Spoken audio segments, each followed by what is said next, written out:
தேர்வர்கள் அனைவருக்கும் வணக்கம். இன்றைய பகுதியில நாம பார்க்க போறது, அகர வரிசைப்படி சொற்களை சீர் செய்தல் அப்படின்றது தான்.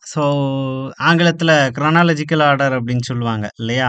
அப்போ தமிழ்ல இருக்கக்கூடிய அந்த எழுத்து முறையின்படி ஒரு ஒரு அணி இருக்கு அப்படின்னா, ஒரு 4, 5 வார்த்தைகள் இருக்கு அப்படின்னா, அத வரிசைப்படுத்துறது தான் இந்த பயிற்சியில நாம பார்க்க போறோம். நெறைய நேரங்கள்ல பெரும்பாலான தேர்வுகள்ல குறைஞ்சபட்சம் ஒரு கேள்வியாவது இந்த அகரவரிசைப்படி இருக்கும். ஒரு 2, 3 கேள்விகள் வரைக்கும் கூட நெறைய நேரங்கள்ல நாம எதிர்பார்க்கலாம். சரிங்களா? அப்ப இந்த பகுதியில என்ன சொல்லியிருக்கிறாங்க, சொல்ல வர்றாங்க அப்படின்றது தான் இப்ப நம்ம பார்க்க போறோம். பகுதி வினாக்கள் தமிழ் எழுத்துக்களின் அகரவரிசை முறையை நினைவுகூரும் வகையில் அமைக்கப்படுகிறது. நன்கு தமிழ் கற்றோருக்கு கூட மெய்யெழுத்துக்களை சற்று வேகத்துடன் அகரவரிசைப்படுத்துதல் சற்று சிரமமான ஒன்றுதான். அப்போ அந்த 18 எழுத்துக்கள் மெய்யெழுத்துக்கள் இருக்கு அப்படின்னா, அத வரிசைப்படுத்துறது அப்படின்றது கூட நெறைய நேரங்கள்ல கடினமானதா இருந்துட்டு இருக்கு. எனவே நாம் முன்னர் கற்ற தமிழ் எழுத்துக்களின் வரிசை முறையை பின்வரும் அட்டவணையின் மூலம் நினைவுறுத்திக் கொள்ளுதல் மிகவும் நன்று அப்படின்னு சொல்றாங்க. அந்த வகையில உயிரெழுத்துக்கள் 12, மெய்யெழுத்துக்கள் 18 இந்த 2ம் இணைவதால் பிறக்கக்கூடிய உயிர்மெய் எழுத்துக்களாக 216 எழுத்துக்கள் நமக்கு அடையாளப்படுத்தப்படுது. அப்ப அந்த அகர வரிசையில நாம எழுதும் பொழுது இந்த அட்டவணையை பின்பற்றணும் அப்படின்னு நமக்கு ஒரு அறிவுறுத்தல்கள் குடுக்குறாங்க. சரிங்களா? அப்ப நமக்கு முதல் வரிசையில பார்த்தீங்க அப்படின்னா, உயிரெழுத்துக்கள், ஆயுத எழுத்து உட்பட எல்லாருமே இடம்பெற்றிருக்கிறாங்க. அதுக்கு அடுத்து நாம முக்கியத்துவம் கொடுக்க வேண்டியது, முதல்ல மெய்யெழுத்து. சரியா? அப்போ மெய்யெழுத்து ககர வரிசையில மெய்யெழுத்து, அதைத் தொடர்ந்து ககர வரிசை எழுத்து. அடுத்து ஞெகர வரிசையில அதனுடைய மெய்யெழுத்து, அதைத் தொடர்ந்து ஞெகர வரிசை எழுத்துக்கள். அடுத்து சகரத்துல இச்சு அதனுடைய மெய்யெழுத்து, அதைத் தொடர்ந்து அந்த வரிசை. இப்படித்தான் நாம இதற்கு முக்கியத்துவம் கொடுக்கணும். சரிங்களா? அப்ப இக்கு கூட்டல் ஆ தான் எனக்கு என்னவாயிடுது? கா. இக்கு கூட்டல் நெடில் ஆ, கா. இக்கு கூட்டல் இ, தி. அந்த வகையில தான் உயிரும் மெய்யும் இணைந்து உயிர்மெய் எழுத்துக்கள் நமக்கு பிறக்குது. அப்போ உயிரெழுத்துக்கு முதல் பகுதி நமக்கு குடுக்கணும். முதல் பிரதிநிதித்துவம் குடுக்கணும். அதுக்கடுத்து மெய்யெழுத்துக்களுக்கு குடுக்கணும். அதைத் தொடர்ந்து தான் உயிர்மெய் எழுத்துக்கு குடுக்கணும். சரிங்களா? அந்தந்த வரிசை எழுத்துக்கள முடிச்சுட்டு தான் அதுக்கு அடுத்து போணும். இந்த மெய்யெழுத்துக்கள் வரிசைய நாம பின்பற்றிக்கணும். இல்லைங்களா? அப்ப நாம எடுத்துக்காட்டு பார்க்கும்போது ஒரு புரிதல் நமக்கு வந்துரும். இந்த அட்டவணையில பெருசா ஒண்ணும் நமக்கு இல்ல. சரிங்களா? உயிரெழுத்துக்களும், மெய்யெழுத்துக்களும் இணைந்தால் பிறக்கக்கூடிய உயிர்மெய் எழுத்துக்கள வரிசைப்படுத்தி இருக்கிறாங்க. சரிங்களா? முதல் எடுத்துக்காட்டு பாருங்க. எல்லாமே நமக்கு பாவா தான் இருக்கு. சரியா? பகர வரிசை தான் இருக்கு. 2வது பாருங்க, எல்லாமே நமக்கு எப்படி இருக்கு? நெடிலா தான் இருக்கு. இல்லையா? சரி. அப்ப இதுல முதல்ல நாம யார எழுதலாம் அப்படின்னா, பா அப்படின்ற இந்த ஒற்றை எழுத்து. பா. வெண்பா ஆசிரியப்பா அப்படின்னு படிக்கிறோம் இல்லையா? அந்த பா வகை அப்படின்ற அடிப்படையில இந்த சொல்லானது இடம்பெற்றிருக்குது. 2வது பிரதிநிதித்துவம், முக்கியத்துவம் நான் யாருக்கு குடுக்கணும் அப்படின்னா, 2வது எழுத்து பாருங்க, ரகரம் இருக்கு. அதே மாதிரி லகரம், நகரம், ரகரம் இருக்கு. இது எல்லாத்தினுடைய மெய்யெழுத்தையும் நான் எடுத்து எழுதிர்றேன். சரியா? இப்ப இர்ரு, இல்லு, இன்னு, இற்று. அப்போ 4மே வெவ்வேறு எழுத்துக்களா இருக்கு. இப்போ மெய்யெழுத்துக்களினுடைய வரிசையில பார்த்தோம் அப்படின்னா, இதுக்கான வரிசைய நாம கண்டுபிடிச்சிடலாம். இல்லையா? ஏன்னா மெய்யெழுத்துக்கள் அடிப்படையில தான் அடுத்து முக்கியத்துவம் கொடுக்கணும் அப்படின்னு நாம பார்த்துருக்கிறோம். இக்கு, இங்கு, இச்சு, இஞ்சு, இட்டு, இன்னு, இத்து, இந்து, இர்ரு வந்துரும். அதுக்கப்புறம் தான் நமக்கு யார் வர்றா? லகரம் வர்றாங்க. அதுக்கப்புறம் இற்று, அதுக்கப்புறம் தான் இன்னு. சரிங்களா? அப்ப மெய்யெழுத்துக்கள எழுதும்போது எனக்கு ஒரு தெளிவு கிடைக்கும். இந்த வரிசையில பார்த்தா பா, பாரதி, பாரம், பாலை, பாறை, பானை. சரியா? இந்த வரிசையில நாம இத வரிசைப்படுத்துறோம். இதுல இன்னொன்னு கவனிங்க.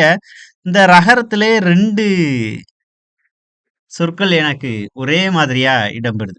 பாரதி, பாரம். அப்ப இதுல எது வரணும் அப்படின்னு நான் முடிவு பண்றேன் அப்படின்னா, 3வது எழுத்தினுடைய மெய்யெழுத்த எடுத்துக்கிறேன். இத்து, இம் இல்லையா?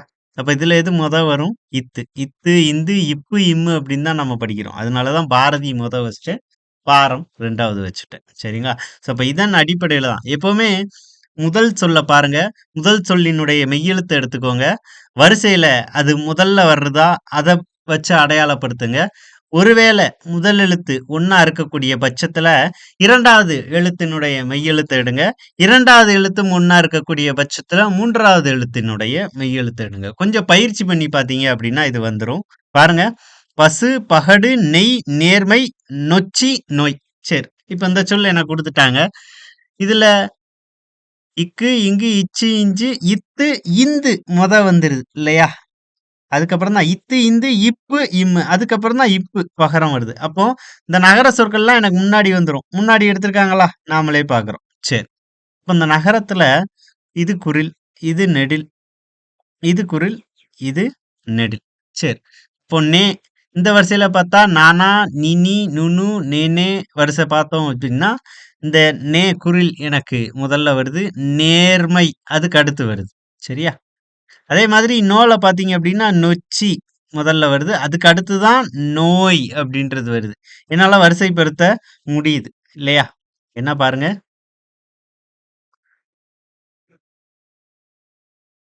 நெய் அப்படின்ற வார்த்தை எனக்கு வந்துருச்சு. அதுக்கு அடுத்து நேர்மை அப்படின்றது வந்துருச்சு. அதுக்கப்புறம் தான் நொச்சி. அடுத்து பாருங்க நோய். இந்த வரிசைய வச்சு தான் நாங்க ரொம்ப சுலபமா அடையாளப்படுத்திட்டேன். சரியா? அதுக்கப்புறம் பசு, பகடு எது வரும்? எழுத்து எனக்கு 1 போல இருக்கு. பகரம் 1 போல இருக்குது. அடுத்து பாருங்க ககரம் தான் எனக்கு வருது. இல்லையா? இக்கு மெய்யெழுத்து பார்க்கும்போது எனக்கு ககரம் தான் வருது. அதனால தான் பகடு அடுத்து போட்டேன். பசு கடைசி வந்திருக்குது. சரியா? இப்போ வேற ஒரு எடுத்துக்காட்டு பார்க்கலாமா? அடுத்து பாருங்க நாகம், நிச்சயம், நறுமணம், நுரை, நூல், நீக்கம் எல்லாமே நகரமா இருக்கு. அப்ப குரில் ந எழுத்து நறுமணம்.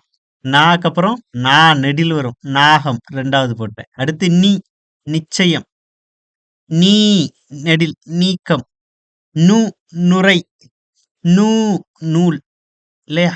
ரொம்ப சுலபம் தான். வரிசையா அந்த எழுத்த பார்த்தே அப்படியே எனக்கு அடையாளப்படுத்துற மாரி இருந்துச்சு. அடுத்து பாருங்க தருப்பை, தந்தை, தமிழ், தகழ், தகடு, தடாகம்.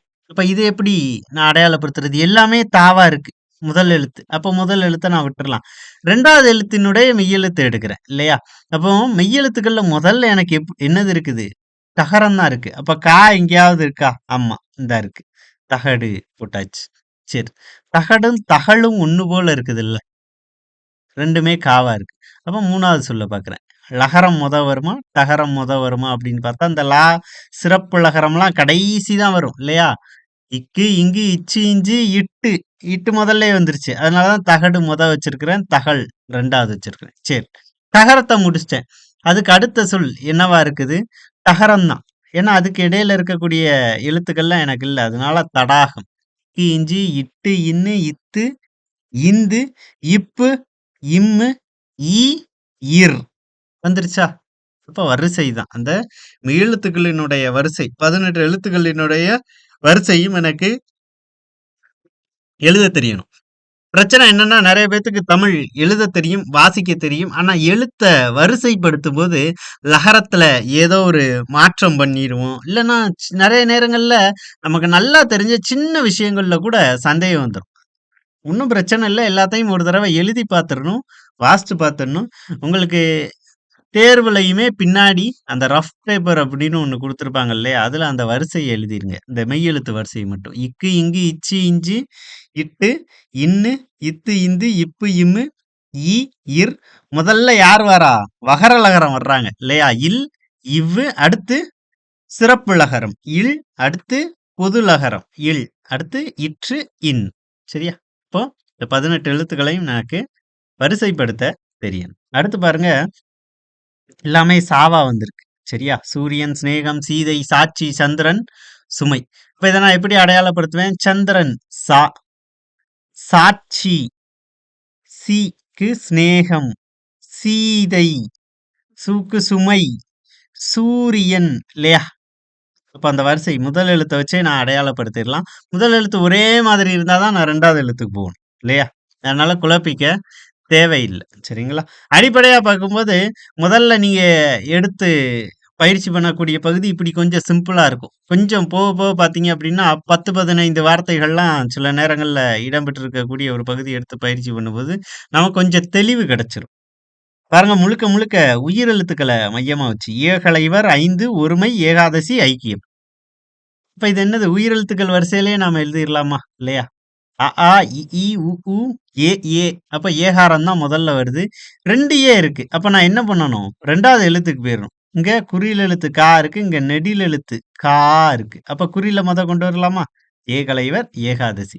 அடுத்து நான் எழுத்த வச்சே போட்டுறலாம். ஐக்கியம் 5.